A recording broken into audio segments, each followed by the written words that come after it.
it's Carly and I'm back again with another review. So we are continuing on with our Disney Plus Captain America BAF series, and I'm really excited about this one, so we're just going to dive right in. I loved the series, this is a favorite character of mine, and there's a lot to say about the figure, so we are going to start right off with our Bucky Barnes, the Winter Soldier. Now, I was a huge fan of the series and actually really surprised that I was. It was one of the series that I was looking forward to probably the least, still knowing that I would probably love it, but as I've said, I'm not a huge Captain America fan, and these are Captain America characters. Falcon hadn't really been involved in the MCU to the level that other characters had, and I just didn't know that it would really be for me, but everything about this series was amazing to me.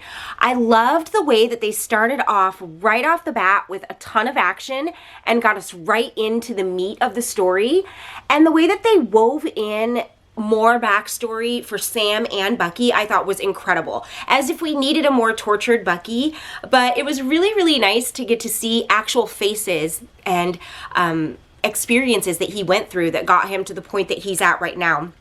And I also thought it was kind of funny and cool, you know, to see him in therapy. Like, it just gives a more human element to these hero type characters. Like, we're putting them in the real world and it's like, how are you dealing with all of this drama and, you know, tension and trauma that you're faced with in just what you do and the things that have happened to you, particularly with Bucky having been brainwashed. So I thought they handled all of those things really, really well. And you know, it was just played perfectly. I loved the ending, I loved the message, and it got me really excited. Now I'm super amped up for the next generation Captain America. And I have to say that after I watched that series, I went back to all of the MCU Captain America movies and appreciated them a lot more because, as I said in my last video, we got to see some contrast and context for Captain America with him out of the picture that was a little bit different. He couldn't be quite the golden boy, and we got to see the real consequences of people trying to live up to that standard. It was just really well done, and I really appreciated it. I have always loved Sebastian Stan in this role. I think he plays it really, really well, although I do have to say that, you know, this is a minor criticism, but this sort of like cleaned up, short-haired, sort of scruffy version of Bucky Barnes is not necessarily my favorite, although it does sort of harken back to when he and Steve were enlisting.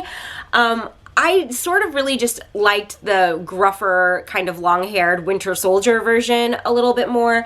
I think that this is a little bit bland, although the addition of the super, super dope Vibranium prosthetic does really spice it up.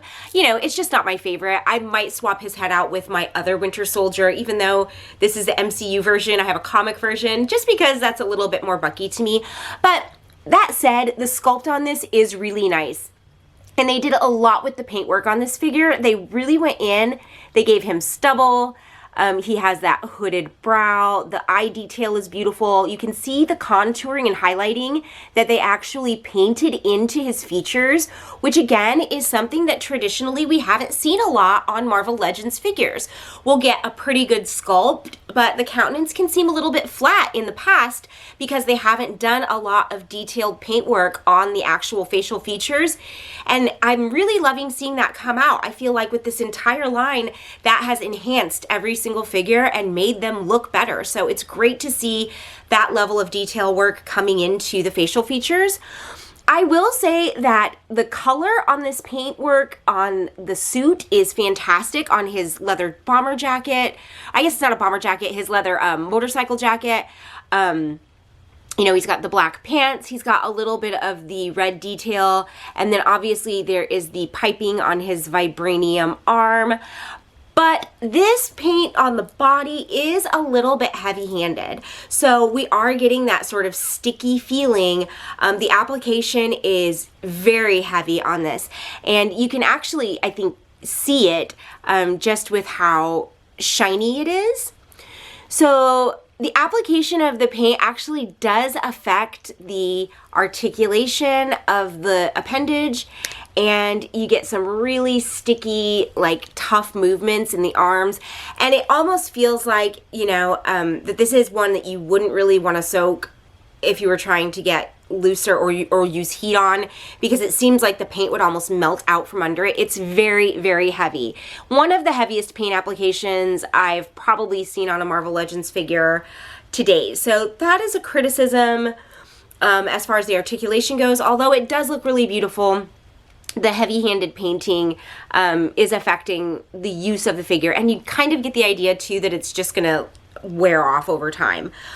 That said, if you pose this figure on your shelf and you're not playing with him very often, he's gonna look great, because as you can see, it's a really beautiful contrast. He looks absolutely incredible, and they really captured the look of the figure. The other criticism that I have is that you'll see that, and this is not a reason due to the paint, I think that it might have something to do with this, the sleeve that, you know, his prosthetic would be slid into. So they added this so that you know, that's just part of the costume. This is the sleeve that his prosthetic slides into. But because of that, this is the height that we're able to get on that arm. So he has this really, I mean, that is substantial, the difference between this arm and this arm in the height that you can get. And the problem with that is that the Vibranium Arm is his tool, it's his weapon, and so he has a full range of motion. That wouldn't be something that would be missed, and it definitely wasn't. And I know that this is, you know, harping a little bit on a hinky little detail, but this is not good. Like, you're not going to be able to get all of the poses and all of the action you should be able to get out of his most important feature because of this construction. So the construction on the Vibranium Arm, unfortunately, I have to say, is bad. This is as high as it goes.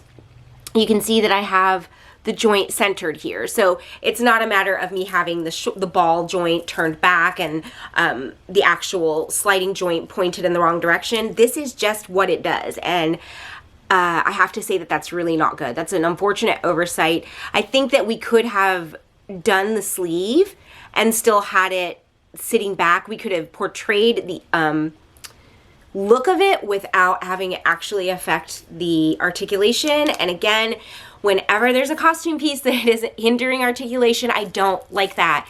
This is a highly articulate action figure. It needs to articulate, and we need to start getting creative in how we get the countenance of the character right and still have it functional. So that is frustrating to me. I am glad to say, however, that that is the only thing that is frustrating to me. Everything else on the figure works great. The body style that they chose, I think, is a little bit more slight than Sebastian Stan as Bucky. I mean, by the end there, he's pretty bulky. And especially in the Winter Soldier, he was very bulky.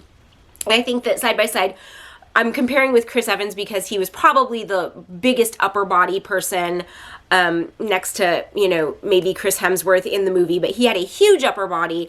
And Sebastian Stan stood next to him like pretty fairly comparable. So I think that this is a bit more of a slight body build than I would have liked, but the great thing about that is that you get the full range of motion in all of the articulate points. So we've got a great lean forward, a great lean back, we've got a waist that turns appropriately, we've got great movement in the legs, hips, and thighs. We've got the thigh turn that works beautifully. We've got knees that bend all the way, and because of the body size, we're not getting a lot of hindrance from the calf, so you get good movement there. We also have the boot turn for those who like that, and a really great articulate moving foot. So that is an advantage. We have the rest of the body working beautifully. Everything is smooth, easy to use, and because of the size of the body, he's really easy to get posed and be stable on your shelf. The arm, unfortunately, I think is just a really big faux pas on their part. I think that they could have depicted the sleeve without hindering the range of motion so greatly. And when we're talking about a high-tech vibranium prosthetic appendage, like, there's just no way that that would ever happen. And I feel like, you know, the people at Hasbro know that. So that's unfortunate that they didn't think it through as far as the way that people who buy this figure would be trying to use it.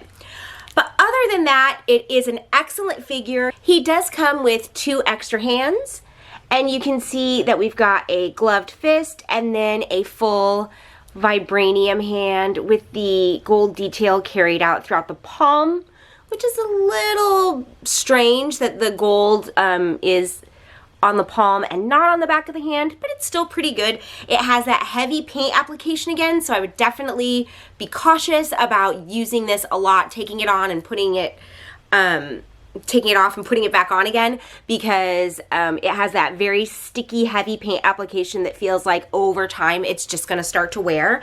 But it's great to have extra hands with this. The fist hand, I think, is what I'm going to be going with. I think it looks the best, and it has the paintwork on the outside, while the alternate hand does not. So that is our Bucky Barnes. I feel like this is a pretty good version of him. It's a pretty good rendition of what we saw in the MCU in the Falcon and Winter Soldier series, and I'll be happy to have it in my collection, although I do think that my comic Bucky is probably my favorite so far.